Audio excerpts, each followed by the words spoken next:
Speaking of war, Victor, Spencer Pratt says it's war. On Friday, two things happened. One is his business mysteriously burned I down. know it. It did. He Not believes so it was mysteriously. I think some of his political opponents' supporters did, but who knows? yeah.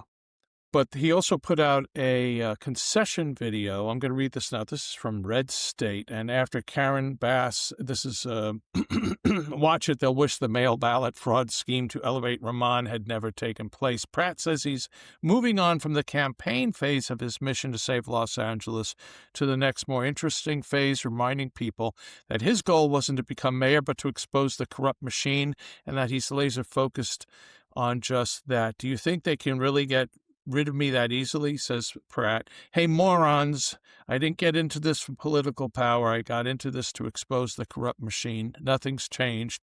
You enjoy your worthless meetings in City Hall. I've been lighting you up every single day, and now I don't have to worry about offending CNN viewers. I don't have campaign laws hamstringing me now. It's war. He has threats of, he's got some videos and documents that are going to be very harmful to one of the two candidates. Victor, I think he's here to stay. I don't know. What do you think? Yeah, I think so. I think I think what he's referring to is that every would-be whistleblower or discontent is sending him material. He's the person to do it, and he will air it, and that's going to give him a lot of exposure and clout.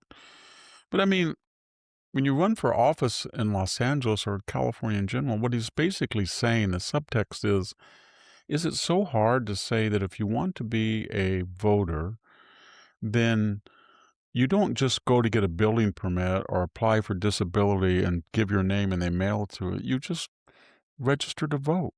You just go to a state office and you take the initiative and you register and then you give an address. You show a driver's license, California driver's license, which is now not required. You should have to have a driver's license or a state issued ID, one or the other. They mail it. You give them an address. They check it on a computer to see if you're actually at that address, and they mail you one ballot. And then you take that ballot, and if you want to fill it out, we could call it an absentee ballot. Maybe you would be ill, but more likely you should go to the polls and you should show your California driver's license again. And we don't do that. But we do if you want to get disability. I mean, I must have been to 40 medical procedure things for this latest bout with cancer. I'm talking about blood draws. I'm talking about x-rays, CTs, lung volume. Every place I went, can I see your ID? Can I see your ID? Can I see your ID? But not to vote? Not to vote? That's just crazy. So what he's saying is, you people conduct elections and you have no idea who's voting. You give licenses to people here illegally, and that license is used to get a registered vote. But you don't even check if they're at the address. You don't even check um, if they know English. They don't have to, nobody has to know. How could you vote and not know the language of the country? By making an X, you can do that in California with a witness. And then what's so hard? I mean, India, you're talking about India, 1.4 billion, they don't take a week to tally the ballots. And what's the good of saying, well, we authenticate? Well, you have to authenticate it because you have so many laxities built in this corrupt system.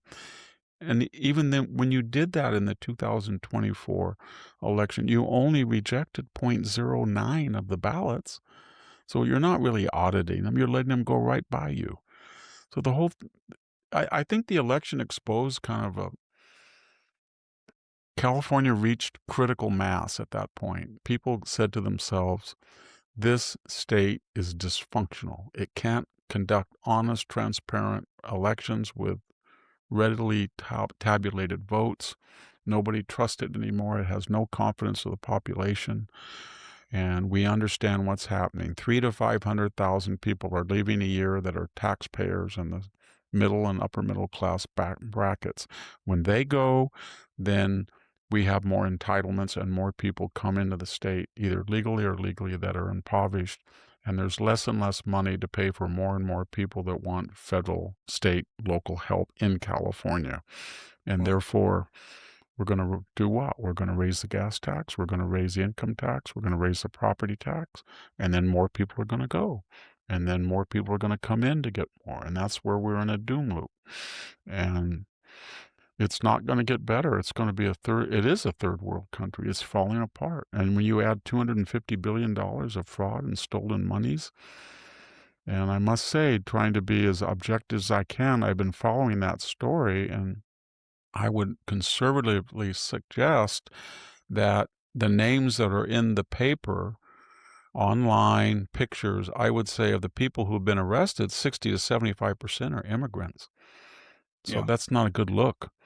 People coming over there, instead of kissing the soil and saying, "Thank God I'm in the United States. I owe so much to my host." It's not. It's, "Oh man, there's nobody. These people are stupid. They give away stuff. I'm going to get mine." That's the wrong yeah, attitude. yeah. Somebody, hey, we flew them over here even at our own expense so they could then rip us off is easy to connect those dots. There's an online publication out of Fresno, Victor. I just coincidentally saw it the other day. I think it's Yeah, GVY. yeah. Yeah. And it had an article by two nonprofit leaders, people, Catholic organization. They're trying to do the Lord's work, and we're hurting in the Central Valley now. There are fewer donors, and the reason is people are leaving. People, They're leaving. charitable They're leaving. people. I just last week, two people that I would say are in the high income brackets. They pay a ton of taxes. They basically said, "I'm done. I pay," as one person said, "with the federal income tax and the Medicare and the Obamacare and the California 13.3, I pay 58% of my income, and I get the worst roads. I get gangbangers. I get high crime. I get filthy streets. I get homelessness. And I get elections like they're in Los Angeles. And we're sitting on a bonanza of gas and oil. And we have $6.50 gas. We have we have second largest, third largest forestry industry, and we let it burn down. We have 60 million trees that burned up, and we drove everything out except maybe two companies. We have rare earth mineral. We have everything. It's the most richly endowed state in the country, and the most beautiful, and it's the most ill-governed. So they're leaving, and I don't know what's going to happen. And you get the impression that people want them to go. It's like the Seattle mayor, bye-bye. In The Dying Citizen, I quoted an immigrant, and he was quoted as saying, "We're so happy you people are leaving because you're making room for us, and we're taking over."